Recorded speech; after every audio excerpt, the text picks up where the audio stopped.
My brother leaned against the kitchen counter, like a drunk king, arms crossed, smirk already loaded.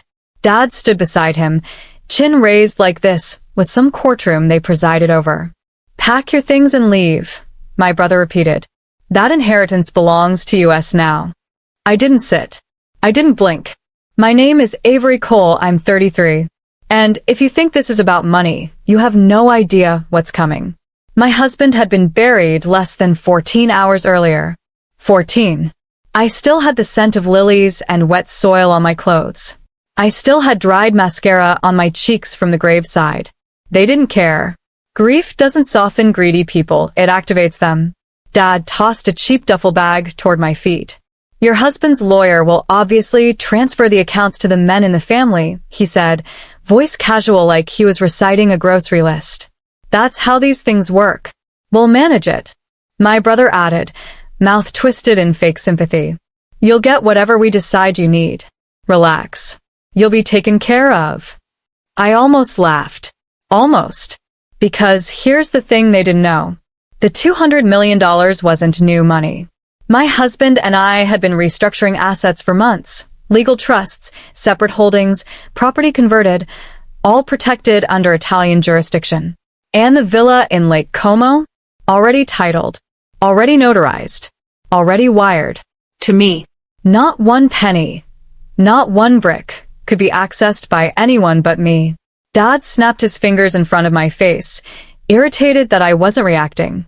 "Hey." We said get moving. I looked at both of them like strangers I'd simply outgrown. And right then, in that exact breath, I made my decision. I didn't argue.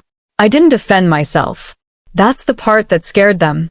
I walked to the sink, poured myself a glass of water, and took a slow sip, calm enough to make my brother shift uncomfortably like he suddenly wasn't sure who held the power in the room. Dad slammed his palm on the table. "Do you hear me? We're not asking you. That money is family money. Your husband is dead. You don't get to make decisions now." There it was. The root. Not grief. Ownership. They never saw me as a daughter, just a walking ATM waiting for their turn. I finally set the glass down. "When did I ever say the inheritance existed?" I asked quietly. Dad froze. My brother blinked, confused. "You think we're stupid?" he barked. "We heard the numbers. We saw the news article. We know he was worth hundreds of millions. Lawyers will call. Accounts will transfer. That money will be ours." Plural. "Will be. Ours." Not even a hypothetical in their mind. "Well," I said gently, "then you should relax and wait." Dad stepped closer. "Don't play games. You'll sign over anything that comes." He thought I had access to a safe or a briefcase full of bonds. He thought I needed him to approve anything. But the Italian villa was already mine. The crypto account, already transferred. The offshore assets already sealed. The trust itself irrevocable. I slid my phone into my pocket and grabbed my coat. "Where do you think you're going?" my brother spat. I looked him dead in the eye. "To make sure I never have to hear either of you talk to me like this again." I grabbed my car keys. I walked toward the front door. Dad laughed behind me, a short, ugly bark. "You think you can just run? You're nothing without this family. Nothing."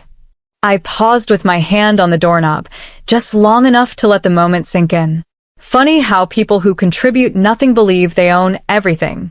My brother added, voice dripping with smug confidence. "You'll be back. When those lawyers tell you the accounts belong to the male heads, you'll crawl back. So go. Pack your drama. We'll wait." I turned slowly. "Wait for what?" I asked. Neither answered, because they genuinely didn't know how the real world works. They only understood entitlement, not legality. And then my phone buzzed.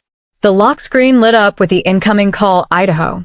Av. Riccardo DeSantis, Studio Legale, Milano. My late husband's Italian estate attorney. Dad and my brother both leaned forward like addicts hearing a dealer's name. I answered it, on speaker. "Avery." Riccardo's voice filled the room, calm and sharp like a surgeon's scalpel. "The trust has been released. Everything is finalized. And, as you instructed, The documents confirming the irrevocable structure have been delivered to your private email. Dad blinked. Brother swallowed hard. Ricardo continued. No one, no relative, no court, no third party, has any legal claim. The villa and liquid assets are exclusively yours. I also advise you to formally notify anyone attempting interference immediately. I met my brother's eyes as I replied, steady. Thank you, Ricardo. Exactly as planned. Then I ended the call. Dad's face went gray. My brother's lips twitched with dawning panic. Now they understood. They hadn't been waiting for money. They had been waiting for a power they would never touch. I opened the door. I'm not the one who needs this house. And I stepped outside. The cold air outside felt cleaner than anything inside that house ever had. I walked down the steps, calm, because when you finally detach, there's no adrenaline, no shaking, no rage. It's just clarity. Behind me, the front door swung open. My brother stormed out onto the porch. So what now? You're just leaving? You're just gonna abandon family? There it was, the final weapon entitled families always default to. Guilt. I turned slightly, just enough to see him over my shoulder. You don't get to call it family, I said quietly, when you only show up for the money. Dad walked out next, slower, like the weight of the last 30 minutes had finally settled into his knees. He wasn't shouting anymore. He looked afraid. Not of losing me, but of losing access. Avery, he said, voice lower than I'd ever heard it. Don't make this irreversible. I exhaled. It already is. Because here's the truth. They didn't break me today. They just revealed themselves without disguise. My husband's lawyer had handled the inheritance. There was nothing left to discuss. No loophole. No bargaining chip. No leverage. My brother pointed toward the driveway. Where are you even going? And this time I actually smiled because the answer was so beautifully simple. To the life he left for me, not the life you think you own. I pressed the unlock button on my car key. The headlights flashed in the driveway. Dad took one step toward me. An instinct. A last attempt. Just think for a moment, he whispered. I shook my head gently. I already did. I opened the driver door. And for the first time since the funeral, I felt free. I drove straight to the airport. It felt surreal how automatic everything was, like my body had already accepted the next chapter before my mind even finished grieving the last one. In the private lounge, I sat near the window while the ground crew prepped the flight. The staff knew who I was. They offered condolences quietly, respectfully, not like scavengers sniffing for inheritance crumbs. I checked my email. Ricardo had already sent the documents. Every line of code in those contracts was iron. Every transfer irreversible. My name, and only my name, etched on every title, every account, every international asset. Then I opened the encrypted folder marked Como. The photos loaded. The view from the balcony. Silver blue water. The Alps rising like ancient guardians. My future wasn't waiting. It already existed. I glanced at my phone again. 28 missed calls. 17 voicemails. 5 texts that said, we're family, don't forget us. 2 that said, we didn't mean it that way. And 1 that finally dropped the mask. Don't be stupid, you OWES. There it was. Not grief. Not love. Just entitlement. And what people think they deserve reveals more than any apology ever could. The attendant approached. Miss Cole, we're ready to board. I stood calm. Not triumphant. Not devastated. Just done. My husband once told me, some doors aren't meant to be shut gently. Some need to slam, so the echo reminds you never to reopen them. I tucked my phone into my bag, no ringtones, no notifications, no backward pull. And I walked toward the jet bridge, toward a life I earned without their permission. When the jet door sealed and the engines built that slow, confident roar, I exhaled deeper than I had in years. Not a shaky breath. A clean one. I wasn't flying away from my life. I was flying toward the one I built with my own 2 hands.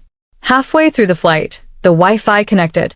Dozens more messages loaded, each one uglier than the last. My father. We raised you. You can't abandon us like this. My brother, you think you're strong? Let's see what you do when we show Mom those documents. And then my sister, the one who always pretended she understood me, sent just 3 words. You're nothing alone. I stared at that one the longest. Not because it hurt, but because it showed what they genuinely believed. They didn't see me. They saw an ATM with a pulse. And I finally understood. Their love was never love, it was dependence disguised as loyalty. I closed the screen. The flight attendant set a cup of jasmine tea on my tray, her voice soft. Is there anything else you need, Miss Cole? I smiled. No. I'm finally fine. Outside the window, the sky was black velvet, dotted with silver. An expanse that didn't demand anything from me. I leaned back and remembered being 19, studying in a library bathroom because I was working 2 jobs and had no quiet place at home. I remembered being 25, wiring money and convincing myself that someday they'd see my worth. I remembered being 31, at a funeral, finally seeing that they never would. As the clouds drifted beneath us like slow waves, one thought settled into place like armor. I didn't lose my family. They lost me. We landed in Italy just before sunrise. Cool morning air, faint smell of lake water, soft light touching the mountains like the world was exhaling with me. Ricardo was waiting at arrivals, suit, clipboard, quiet confidence. We didn't need small talk. He simply handed me the final envelope. Everything's recorded. They can't touch a cent, he said. I signed the notarization, the last legal detail. It took 14 seconds. 14 seconds to close a 20-year chapter. We drove in silence to the villa, the new house, my house. White stone, old wood shutters, flowers growing wild over the terrace. A place that didn't know my pain. Inside, the view opened wide, water glittering all the way to the horizon. I walked straight to the balcony and stood there. No phone in my hand. No notifications. No emotional leash around my neck anymore. Just quiet. Then a knock behind me. A house staff member held out a phone. It's ringing. Unknown number. I already knew. I took it slowly. Hello. My father's voice weak. Not angry. Not screaming. Just small. Come home. I closed my eyes. For a moment, I remembered being 10, when hearing his voice felt safe. But that version of him didn't exist anymore. And the one on the phone wasn't calling because he cared. He was calling because he finally understood what he had lost. I looked out at the lake, sunlight finally hitting the water like a broken diamond field. I didn't shout. I didn't explain. I simply said, home is where I'm respected. And I hung up, not in victory, not in spite, but in peace. The next morning, I woke before sunrise. No alarms, no heaviness in my chest, just the quiet hum of a new place learning my name. The lake looked like melted gold, still, soft, infinite. I made espresso, opened the terrace doors, and sat barefoot on warm stone while the world slowly brightened. My phone lay beside me face down, not because I was afraid of calls, but because I wasn't waiting for anyone anymore. Around 9:18 a.m., the first calls came. Unknown numbers. Then their names. My brother. My father. My aunt. Then messages. Call us, please. We didn't understand that it's actually gone. Talk to us. Let's fix this. We made a mistake. They weren't apologizing to heal anything. They were apologizing because the faucet dried. Money wasn't flowing their way anymore, and they didn't know how to breathe without it. Do you know what surprised me? There was no adrenaline, no shaking, no thrill, just clarity. This wasn't revenge. This was correction. I walked down to the little stone dock and dipped my feet in the water. Cold, sharp, alive. Birds from the olive trees swooped low over the surface, chasing each other. The way life keeps moving even when humans get stuck in the same old pain loops. I let the water numb my toes. Then I turned my phone screen up. One final text from Dad. Come home. I typed slowly, not angry, not bitter, just honest. Home is not where I am used. It's where I am cherished. Then I archived all their threads. No blocking. No deleting. Just placing their voices in a drawer I would never open again. I stood, wrapped a linen shawl around my shoulders, and walked back toward the villa, toward a life they never saw for me, but one I finally claimed for myself.